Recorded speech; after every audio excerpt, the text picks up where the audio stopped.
बलोचिस्तान में हालिया दहशतगर्द हमलों के पस पर्दा भारत और गैर मुल्की अनासिर की सहूलतकारी बेनकाब। हलाक दहशतगर्दों को 20 से 25 लाख रुपए मालियत के गैर मुल्की साख्ता असलहा और साजो सामान से लैस किया गया था।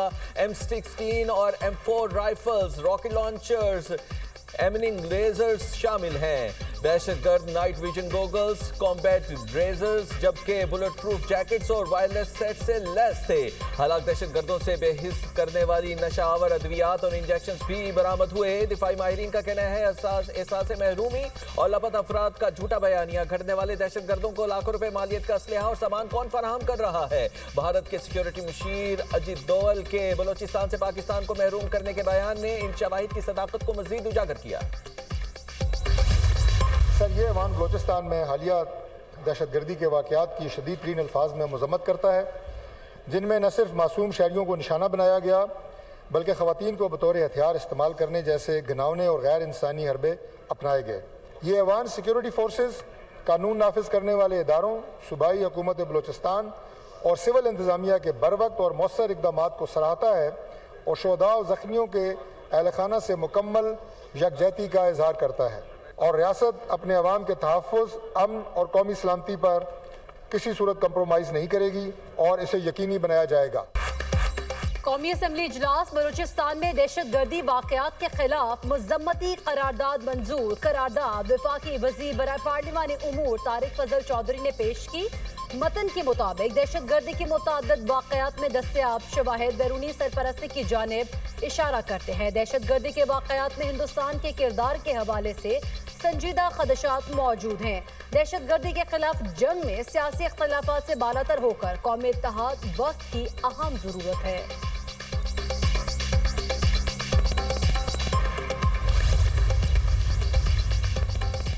बलूचिस्तान में दहशतगर्दी का मकसद पाकिस्तान में अदम इस्तेहकाम फैलाना है। इंटेलिजेंस मालूमात की वजह से हमारी फोर्सेस अलर्ट थीं। ऑपरेशन में कुल 177 दहशतगर्द हलाक हुए। हरनाई और पंजगोर में 3 दर्जन से ज़ायद दहशतगर्द मारे गए। वज़ीर ममलिकत बराए दाखिला तलाल चौधरी का कौमी असम्बली में इजहार ख्याल, बोले बदअमनी का मकसद पाकिस्तान के स्ट्रेटेजिक पार्टनर चीन को दूर भेजना है। स्कूल, बैंक और कारोबार चल रहे हो तो महरूमियों का बयानिया कैसे बनेगा।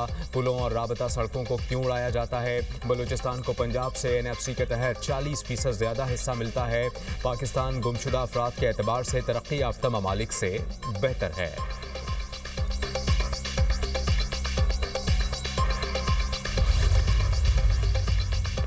पाकिस्तान में दहशतगर्दाना हमलों में भारत के मुलव्वस होने के शवाहिद मौजूद हैं। बलूचिस्तान के दहशतगर्द अफगानिस्तान के एजेंट हैं। जंग में शिकस्त के बाद भारत प्रॉक्सीज के जरिए पाकिस्तान के खिलाफ जारहत कर रहा है।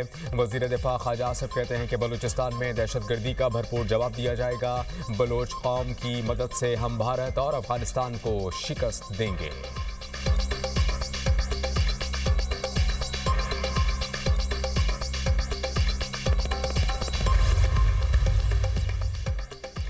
पाकिस्तान के 67% शहरियों के बदउनवानी का सामना ना होने की तस्दीक। FPCCI ने पाकिस्तान में शफाफियत और एहतसाब पर किराए सर्वे के नताइज जारी कर दिए। सर्वे के मुताबिक 56% राय दहंदगान के तासुर के मुताबिक सरकारी इदारों अकरबा परवरी आम है। 24% शहरियों ने कहा कि ऐसी सूरत हाल भुगती है जहाँ अकरबा परवरी ने मेरिट की खिलाफ वर्जी की। 59% राय दहंदगान के मुताबिक सरकारी इदारों या फिर अहदेदारों में गैर कानूनी जराए से दौलत बनाने का रुझान मौजूद है। 73% राय दहंदगान ने बताया कि उन्हें कभी रिश्वत देने की नौबत नहीं पेश आई। सरकारी इदारों में आवाम की सबसे ज्यादा वाकफियत पुलिस के साथ पाई गई। सरकारी इदारों में मेरिट पर भर्ती को सबसे मुस्बत इस्लाह करार दिया गया। शफाफियत के हवाले से सरकारी अस्पताल सर-ए-फ़हरिस्त, ट्रैफिक पुलिस, अस्पताल, FBR और तालीमी इदारे बेहतर करार पाए।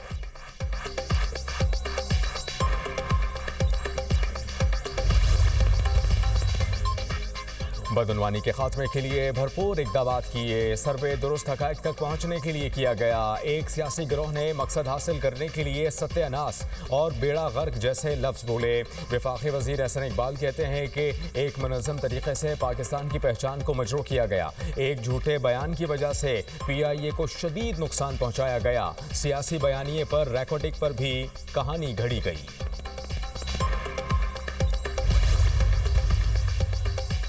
राव अब्दुल करीम पंजाब के नए इंस्पेक्टर जनरल पुलिस तैनात। वफाकी एस्टेब्लिशमेंट डिवीजन ने तकर्रुरी का नोटिफिकेशन जारी कर दिया।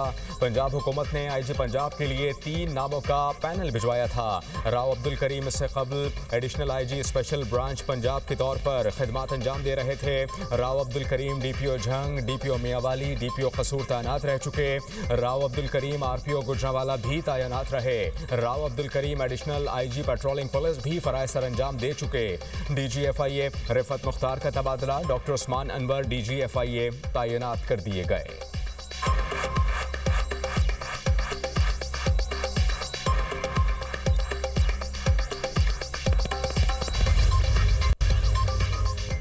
वज़ीर आला पंजाब का लाहौर भाटी गेट वाक़े में खातून के शौहर पर तशद्दुद पर बरहम। तशद्दुद की नौयत का तयन करने के लिए गुलाम मुर्तज़ा का मेडिकल कराने का फैसला। मेडिकल पुलिस की निगरानी में शोरकोट के मकामी अस्पताल में होगा।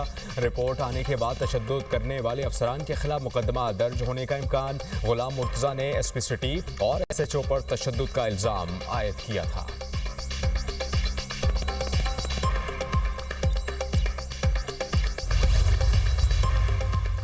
वज़ीर ख़जाना मोहम्मद औरंगज़ेब से मुशीर ख़जाना खैबर पख्तूनख्वा मुज़म्मिल असलम की मुलाकात। एनएफसी से मुताल्लिक़ उमूर पर बातचीत। मुज़म्मिल असलम ने सूबे के वाजिबात से मुताल्लिक़ इशू से विफाक को आगाह किया। बोले खैबर पख्तूनख्वा को मुख्तलिफ स्कीम्स के लिए बरवक्त फंड्स फराहम किए जाएँ। वज़ीर ख़जाना मोहम्मद औरंगज़ेब ने कहा कि वफाकी हुकूमत सख्त माशी नज़्म व ज़ब्त पर कायम है। हुकूमत पसमानदा अज़ला की तरक्की के लिए भरपूर मावनत करेगी। खैबर पख्तूनख्वा की तामीर और तरक्की में वफाकी हुकूमत पुरअज़्म है। सूबों के साथ मिलकर पसमानदा अज़ला की तरक्की के लिए वसी फ्रेमवर्क बनाया जाएगा। खैबर पख्तूनख्वा के वाजिबात से मुताल्लिक भरपूर ताउन करेंगे।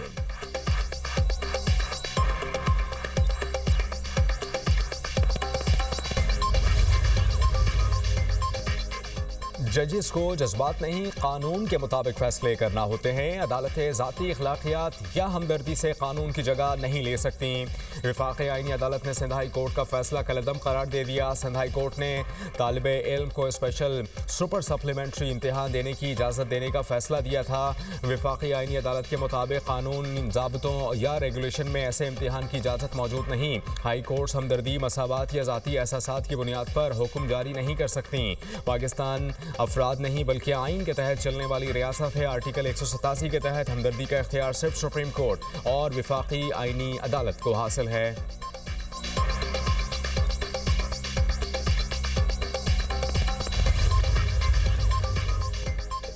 गुल प्लाजा सानहे पर लोगों ने मनफी बातें की। कराची में रिवायत बन गई, एक सियासी जमात अपनी कोताही दूसरी जमात पर डाल देती है। उनके पास अपने टाउन में पानी पहुंचाने के पैसे नहीं और मुझे यजीद कहते हैं। मेयर कराची मुर्तज़ा वहाब कहते हैं ये साल कराची में तरक्याती कामों का होगा। 46 अरब रुपए शहर की तरक्की पर खर्च किए गए।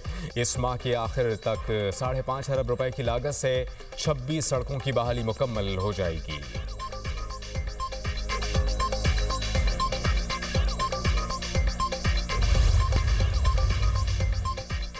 ईरान के साथ मुज़ाकरात जारी, उम्मीद है कामयाब होंगे। बातचीत से हल निकल आया तो ठीक, वरना बहुत बुरा होगा।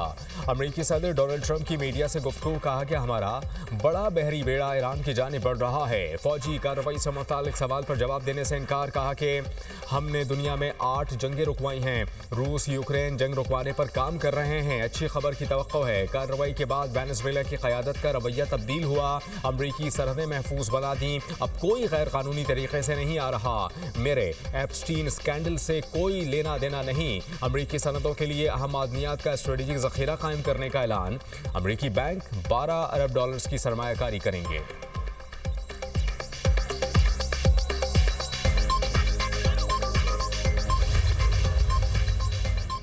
और ईरान अमेरिका के साथ सिफारतकारी के लिए तैयार है। ईरानी वजीर खारजा ने कहा कि किसी भी किस्म के मुज़ाकरात बाहमी एहतराम की बुनियाद पर होने चाहिए। धमकियों और ताकत की ज़बान का जवाब भी उसी अंदाज में दिया जाएगा। ईरानी और अमरीकी हुकाम की मुज़ाकरात की तस्दीक। जौहरी मुज़ाकरात जुमा 6 फरवरी को तुर्की में दोबारा होंगे। मुज़ाकरात में अमरीकी खुसूसी एलची स्टीव विटकोफ और ईरानी वजीर खारजा बासिर आख्ची शरीक होंगे। सऊदी अरब और मिस्र समेत दीगर ममालिक के नुमाइंदगान भी मुज़ाकरात का हिस्सा होंगे।